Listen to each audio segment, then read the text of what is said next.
नमस्कार दोस्तों, मैं विकास आपके अपने YouTube channel the GK Guru academy पर सभी साथियों का स्वागत करता हूं। कल की जो हमारी क्लास थी वो सिंधु घाटी सभ्यता की सेकंड क्लास थी, जिसमें हम सिंधु घाटी सभ्यता के प्रमुख स्थल और उसके पतन के कारणों के बारे में अध्ययन किया था। आज की जो हमारी क्लास होगी वो वैदिक सभ्यता की क्लास होगी। कोशिश करेंगे कि आज की क्लास में हमारी वैदिक सभ्यता समाप्त हो जाए।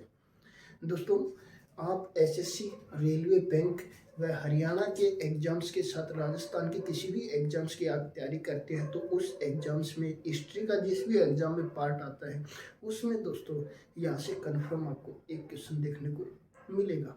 तो दोस्तों, सिंधु घाटी सभ्यता का हमने जिक्र किया था और कहा था कि सिंधु घाटी सभ्यता का पतन के कारणों में आर्यों का आक्रमण भी एक महत्वपूर्ण कारण था, जिनसे सिंधु सभ्यता का क्या हुआ था, पतन हुआ था। तो दोस्तों, सिंधु सभ्यता के पतन के बाद भारत में जिस सभ्यता का उदय हुआ वह वैदिक सभ्यता कहलाई। कौन सी सभ्यता कहलाई? वैदिक सभ्यता कहलाई। सिंधु घाटी सभ्यता के पतन के बाद भारत में जिस सभ्यता का उदय हुआ वो सभ्यता वैदिक सभ्यता कहलाई। इस सभ्यता का जो समय काल था दोस्तों वो 1500 ईसा पूर्व से 1500 ईसा पूर्व से 600 ईसा पूर्व के मध्य का समय काल है। कितना मध्य का समय काल है? मैंने कल सिंधु घाटी सभ्यता का जो समय काल बताया था वो आपको 2350 ईसा पूर्व से लेकर 1750 ईसा पूर्व के मध्य का कालक्रम बताया था आपको सिंधु घाटी सभ्यता का। लेकिन वैदिक सभ्यता का जो कालक्रम है वो 1500 ईसा पूर्व से लेकर 600 ईसा पूर्व के मध्य वैदिक सभ्यता विस्तृत थी। ठीक है दोस्तों, इस सभ्यता के जो जन्मदाता वह मूल निवासी वो आर्य थे। कौन थे? आर्य थे। ठीक है दोस्तों, इस सभ्यता के जो मूल निवासी थे, इस सभ्यता के जो जन्मदाता थे वो आर्य थे। कौन थे? आर्य थे। मैक्स मुलर ने दोस्तों आर्यों को मध्य एशिया के निवासी बताया। मैक्स मुलर ने किसे बताया? इन्हें मध्य एशिया के निवासी बताया। डॉक्टर संपूर्णानंद ने इसे आल्पस पर्वत यूरेशिया महाद्वीप के निवासी बताया है। बाल गंगाधर तिलक ने इसे आर्कटिक या उत्तरी ध्रुवीय लोग कहा है और स्वामी दयानंद सरस्वती ने इन्हें तिब्बत के निवासी बताया है। लेकिन दोस्तों, आर्यों का जो मूल स्थान है, इतिहासकारों के सर्वमान्य तथ्य के अनुसार मूल स्थान मध्य एशिया को माना गया है। किसे माना गया है? मध्य एशिया को। कहा गया है कि आर्य जो भारत में आए थे वो मध्य एशिया से आए थे। कहाँ से आए थे? मध्य एशिया से ये भारत में आए थे। ठीक है, तो ये भारत में मध्य एशिया से आए थे तो भारत में खैबर दर्रे से इन्होंने प्रवेश किया था। जिनसे प्रवेश किया था दोस्तों, खैबर दर्रे के माध्यम से इन्होंने भारत में क्या किया था? प्रवेश किया था।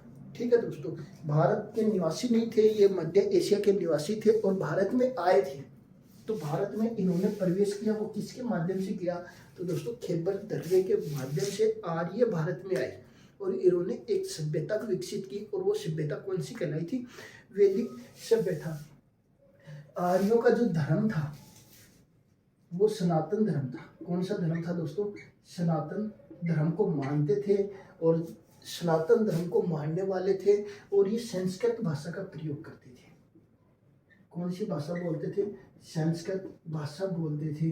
मैंने फिर सिंधु घाटी सभ्यता पढ़ाई उस टाइम आपको बताया था कि सिंधु सभ्यता के लोगों को लिखने का ज्ञान नहीं था, लेकिन वैदिक सभ्यता के लोग लिखते थे। सिंधु सभ्यता के लोग एक नगरीय सभ्यता थी, लेकिन वैदिक सभ्यता एक ग्रामीण सभ्यता है। वैदिक सभ्यता क्या है? एक ग्रामीण सभ्यता है। इस सभ्यता के लोग युद्ध प्रिय थे। इस सभ्यता में युद्धों का वर्णन किया गया है। वितस्ता का युद्ध, इसी के साथ महाभारत का युद्ध भी हुआ था, वो भी इसी उत्तर वैदिक काल में हुआ था। लेकिन वो वैदिक सभ्यता का जो दूसरा काल है, उत्तर वैदिक कालक्रम के आधार पर इस सभ्यता को हम दो भागों में आगे चल के विभाजित भी करेंगे। ठीक है, अब जो हम इस धर्म का जो आर्यों का जो धर्म था वो सनातन धर्म था और इनकी जो भाषा थी वो क्या थी? संस्कृत भाषा थी।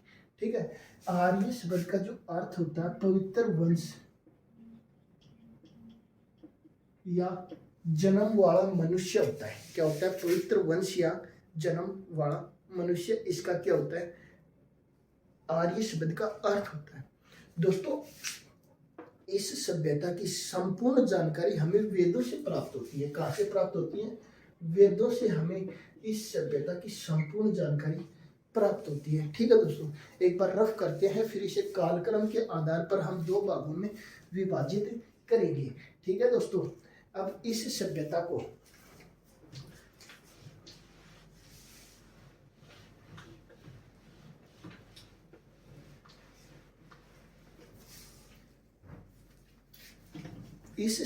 सभ्यता को समय काल के आधार पर इसे दो भागों में बांटा जाता है। कितने भागों में बांटा जाता है? दो भागों में। एक तो दोस्तों ऋग्वेदिक सभ्यता। कौन सी सभ्यता दोस्तों? ऋग्वेदिक सभ्यता। और दूसरी उत्तर वैदिक सभ्यता। अब इन दोनों सभ्यताओं के बारे में हम अध्ययन करेंगे कि ऋग्वेदिक सभ्यता और उत्तर वैदिक सभ्यता के रूप में इस सभ्यता को दो भागों में विभाजित किया जाता है। ऋग्वेदिक सभ्यता का जो समय था दोस्तों, वो 1500 ईसा पूर्व से 1000 ईसा पूर्व तक था। कितना था दोस्तों?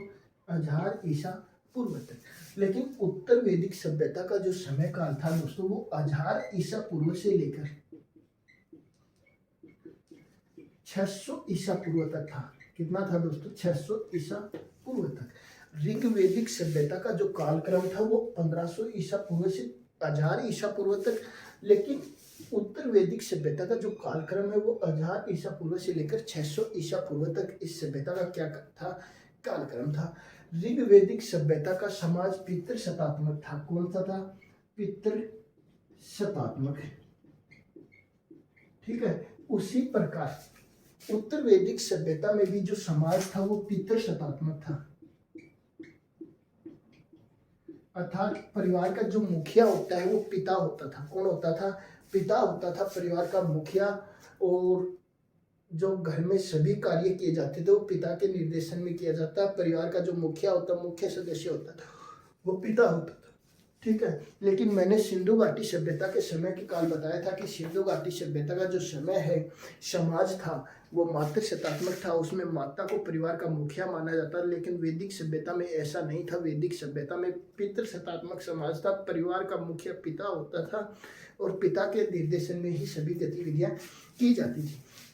ठीक है दोस्तों, ऋग्वेदिक कालक्रम में एकमात्र वेद ऋग्वेद की रचना की गई। किसकी रचना की गई? ऋग्वेद की। और उत्तर वैदिक कालक्रम में 3 वेदों की रचना की गई। यजुर्वेद, सामवेद और अथर्ववेद। ठीक है, ऋग्वेदिक सभ्यता में एकमात्र वेद ऋग्वेद की रचना की गई थी। कौन से वेद की रचना की गई थी? ऋग्वेद की। बाकी जो 3 वेद बच गई, यजुर्वेद, सामवेद, अथर्ववेद, इन तीनों की रचना उत्तर वैदिक काल में हुई थी। वेदों के जो रचयिता हैं वो महर्षि विश्वामित्र हैं। कौन है? महर्षि विश्वामित्र ने अजमेर में पुष्कर झील के किनारे वेदों की रचना की थी। ठीक है दोस्तों, और वेदों को संस्कृत भाषा में लिखा गया था। वेदों को कौन सी भाषा में लिखा गया है दोस्तों? संस्कृत भाषा में। ठीक है दोस्तों, अब ऋग्वेदिक काल का जो पूजनीय देवता था वो इंद्र था। कौन सा था? इंद्र था। ऋग्वेद काल का जो पूजनीय देवता था दोस्तों वो कौन था? इंद्र था। लेकिन उत्तर वैदिक काल में इंद्र की जगह पर कौन आ गया?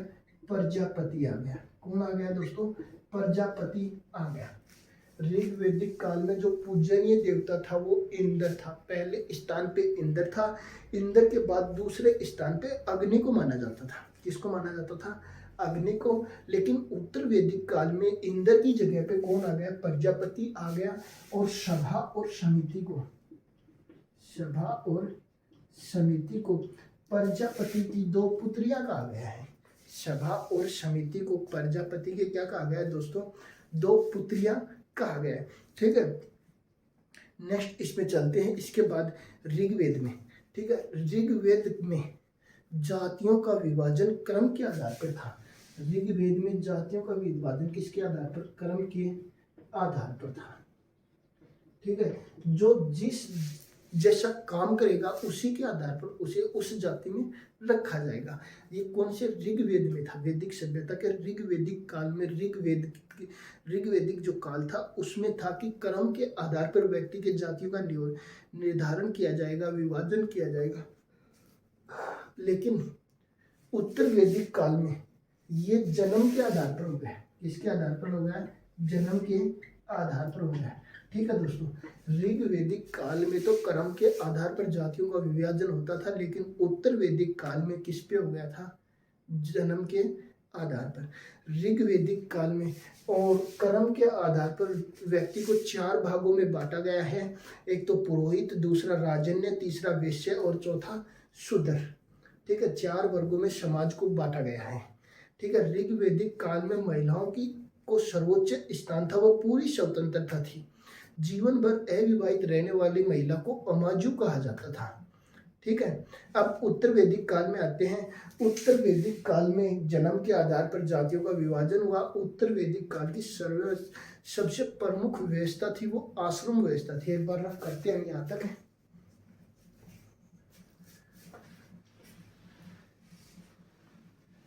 उत्तर वैदिक काल की जो प्रमुख व्यवस्था थी आश्रम व्यवस्था थी। कौन सी व्यवस्था थी? आश्रम व्यवस्था। आश्रम व्यवस्था दोस्तों, आश्रम व्यवस्था उत्तर वैदिक काल की प्रमुख व्यवस्था थी। इस व्यवस्था के आधार पर मनुष्य के जीवन को 4 वर्गों में बांटा गया है। मनुष्य के जीवन को कितने वर्गों में बांटा गया है? 4 जीवन में। इस आश्रम व्यवस्था का उल्लेख सर्वप्रथम जाबालोपनिषद में किया गया है। किसमें किया गया है दोस्तों? जाबालोपनिषद में इसका वर्णन किया गया है। और मनुष्य जीवन को 4 भागों में विभाजित किया गया है। कितने भागों में बांटा गया है? 4 भागों में। आधार पर जीवन को 4 भागों में, जीवन की व्यवस्था के आधार पर, या जीवन को डायरेक्ट लिख लेना, 4 भागों में बांटा गया है। सबसे पहला ब्रह्मचर्य आश्रम। पहला कौन सा? ब्रह्मचर्य आश्रम या ब्रह्मचर्य। दूसरा ब्रह्मचर्य के बाद में कौन सा आएगा बताओ? गृहस्थ आएगा। कौन सा आएगा? गृहस्थ आएगा, गृहस्थ आश्रम। गृहस्थ के बाद में वानप्रस्थ आश्रम, और वानप्रस्थ आश्रम के बाद में संन्यास आश्रम। वानप्रस्थ के बाद में कौन सा आएगा? संन्यास आश्रम। अब आयु का निर्धारण कैसे किया गया है? जन्म से लेकर 25 वर्ष तक व्यक्ति ब्रह्मचर्य आश्रम में जीवन जिएगा। कौन से आश्रम में जिएगा? ब्रह्मचर्य आश्रम में जन्म से लेकर 25 वर्ष तक वो क्या करेगा? जीवन यापन करेगा। 26 वर्ष से लेकर 50 वर्ष तक वह गृहस्थ आश्रम जीवन व्यतीत करेगा। 25 वर्ष जैसे ही हो जाते हैं वो गृहस्थ जीवन में व्यतीत कर जाएगा, उसकी शादी कर दी जाएगा, गृहस्थ जीवन जिएगा। 51 से लेकर 75 साल तक वो वानप्रस्थ आश्रम में रहेगा। और जैसे ही 76 की साल में आ जाता, 76 से लेकर मृत्यु तक वो संन्यास आश्रम धारण करेगा। और संन्यास आश्रम में क्या करेगा? अपना जीवन व्यतीत करेगा। तो ये उत्तर वैदिक काल की प्रमुख व्यवस्था थी। वो कौन सी थी? हमारी आश्रम व्यवस्था। आश्रम व्यवस्था का सर्वप्रमुख उल्लेख किया गया है वो जाबालो उपनिषद में। हमें 4 आश्रमों का वर्णन किया गया। मनुष्य जीवन को 4 आश्रमों में विभाजित किया गया है। ब्रह्मचर्य आश्रम जन्म से 25 वर्ष तक, गृहस्थ आश्रम 26 से 50 वर्ष तक, और गृहस्थ के बाद वानप्रस्थ आश्रम 51 से 75, संन्यास आश्रम 76 से मृत्यु तक। इसके बाद दोस्तों उत्तर वैदिक काल में मैंने आपको बता दिया था जातियों का विभाजन जन्म के आधार पर था। वैदिक काल में, वैदिक सभ्यता में कहा गया है कि ब्राह्मण का जन्म ब्रह्मा के मुख से हुआ है, क्षत्रियों का भुजाओं से, वैश्यों का जांघों से, और शूद्र का हुआ है पैरों से। यह भी वैदिक सभ्यता में बताया गया है। ऋग्वेद में भी इसका उल्लेख किया गया है। वैदिक सभ्यता में अंतर जातीय विवाह भी होते थे। इंटर मैरिज कास्ट जो इंटरकास्ट मैरिज थी वो भी वैदिक सभ्यता में प्रचलित थी। वैदिक कालीन आर्यों के जो देवताओं की संख्या थी वो 33 मानी जाती है। कहा जाता है कि वैदिक काल में जो आर्य थे उनके देवताओं की संख्या 33 थी। ठीक है, इसके बाद वैदिक कालीन आर्यों के देवताओं को मुख्य रूप से 3 भागों में बांटा जाता था। एक अंतरिक्षवासी थे जो अंतरिक्ष में रहते थे, उनमें वायु और इंद्र का प्रमुख स्थान था। इसके बाद दूसरा था स्थलवासी। स्थलवासी वे थे जो अपने जमीन पे लेवल पे रहते थे, अग्नि और जल को माना जाता था। एक धूप पर लोकवासी थे, उसमें वरुण को स्थान दिया गया है। ठीक है, इस सभ्यता में चावल को अक्षत कहा गया है, जौ को यव कहा गया है। चावल को क्या कहा गया है? अक्षत कहा गया है। और जौ को यव कहा गया है। गेहूं की जो पिसा हुआ आटा है उसे पिष्ट के नाम से जाना गया है। ठीक है दोस्तों, गेहूं के पिसे हुए आटे को पिष्ट कहा गया है। वैदिक कालीन आर्य सभी देवताओं की जो पूजा अर्चना करते थे वो हवन के माध्यम से करते थे। आज भी हम हवन के माध्यम से करते हैं। ठीक है दोस्तों, वैदिक काल में कुब्बड़ वाला सांड पूजनीय देव के पशु के रूप में जाना था। कुब्बड़ वाले सांड की पूजा की जाती थी। वैदिक सभ्यता में सर्वत्र उपलब्ध देवता के रूप में जल को माना जाता था कि जल एकमात्र ऐसा देवता है जो वैदिक काल में सभी जगह पर उपलब्ध था। ठीक है दोस्तों, ये हमारे वैदिक सभ्यता की कुछ महत्वपूर्ण जानकारी थी। वैदिक सभ्यता की जो हमें जानकारी मिलती है वो वेदों से मिलती है। किन से मिलती है? वेदों से। और वैदिक सभ्यता में वैदिक साहित्य की रचना की गई। वैदिक सभ्यता में किसकी रचना की गई? वैदिक साहित्य की रचना की गई। इसी के साथ में वेदों के साथ उपनिषद, पुराणों, महाभारत, रामायण, आरण्यक ग्रंथ, ब्राह्मण ग्रंथ आदि ग्रंथों की रचना वैदिक, ऋग वैदिक और उत्तर वैदिक काल में ही हुई थी। ऋग वैदिक काल में आपको बताया था एकमात्र वेद ऋग्वेद की हुई थी। बाकी सभी वेदों की व अन्य धार्मिक ग्रंथों की रचना उत्तर वैदिक काल में की गई थी। तो दोस्तों, ये हमारी वैदिक सभ्यता से संबंधित क्लास थी। वीडियो कैसा लगा कमेंट करके ज़रूर बताना। ज़्यादा से ज़्यादा दोस्तों को शेयर करना, वीडियो को लाइक करना। हमारे चैनल पर नए हो तो चैनल को सब्सक्राइब करना, साथ में बेल आइकन दबाना ताकि आने वाले वीडियो का नोटिफिकेशन आपको प्राप्त होता रहे। जय हिंद, जय भारत। मिलते हैं नेक्स्ट क्लास में।